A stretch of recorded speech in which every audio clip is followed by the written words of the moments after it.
it's your boy TC back with another video. So I had a weekend off, that's why I didn't see any activity on the channel, but we're back again. A fresh week, fresh bit of news to bring you guys. And the bit of news that I would like to bring you today will be in regards to the goalkeeping situation at the Arsenal. So of course we do know that we do require a new goalkeeper to be part of the squad. It's quite vital. Of course we did have Cech in goal as the #1, but I do believe he's come to the end of his career. Not the end of his career as such, but the level that he's currently playing at is not sufficient to what we actually require as Arsenal. If you want to push on, get back into the top 4 and potentially in a number of seasons or a couple of seasons or so, challenge for the league.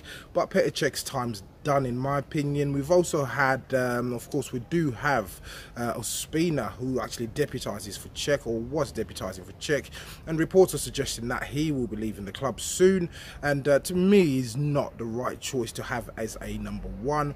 Amazing #2, played well when he was called upon, and essentially did contribute quite well in the cup competitions last season, but as a #1 I certainly do have my own doubts.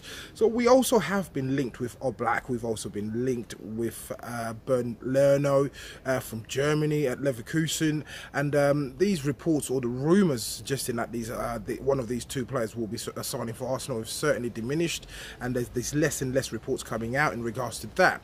So one report that's actually surfaced today will be in regards to Jack Butland, who's the England international keeper, and essentially we know that he played for Stoke, or plays for Stoke currently, and he's been relegated. So Stoke were relegated last season, as we may all know, and basically I don't think at the calibre of keeper that he is, and the situation that Stoke find themselves in, he will be certainly not signing a new deal or remaining at Stoke, and he's certainly available. So Liverpool have been tipped to sign Jack Butland from Stoke. However, they have certainly fallen behind, as well as the fact that they do have another target in place or in mind.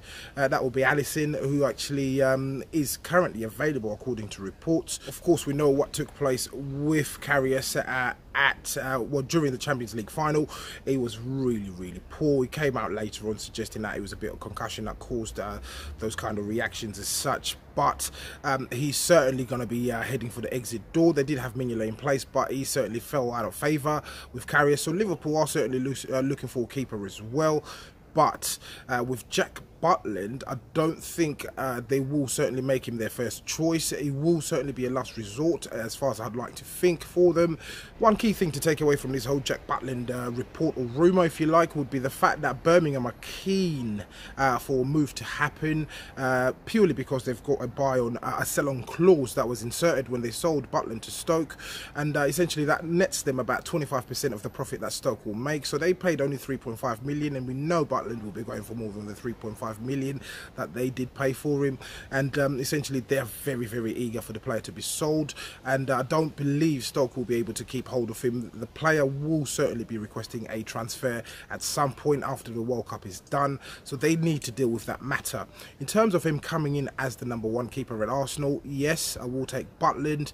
Very solid. We do know that he suffered a very bad injury. I think this was last season when he was out for a number of months, and he came back, put on a little bit of weight for a goalkeeper, but he's certainly getting back to his best. We've seen him feature for Gareth Southgate as part of the England setup, and essentially he will certainly make a good #1 in my opinion. What the fee would be, I don't know, but I reckon Stoke City will be demanding roughly around 25 to 30 million pounds for the keeper. If not, it may go up to 40 million pounds. But for that price, I do believe there'll be better options out there for a little bit more, if you like, from the 40 million pound mark that we've mentioned. Pretty much there'll be Lerner who would be available. A lot of people are suggesting that Lerner may come to the Premier League and he won't be a success. They've given Karius as an example, but you can't really compare the two keepers. They're completely two different types of keepers. Of course, the leagues are different, as we all speak about on this channel, but I don't think that he will come to the Premier League and he will certainly struggle. Of course, these are stories that are continuously developing, so I will certainly keep you updated on this particular story. As usual guys, please do let me know what you think in the comments below. If you're watching this video and you're not subscribed to the channel, please do make sure that you do hit that subscribe button. So once again guys, it's your boy TC from I'm Gonna Talk TV, and I'm out.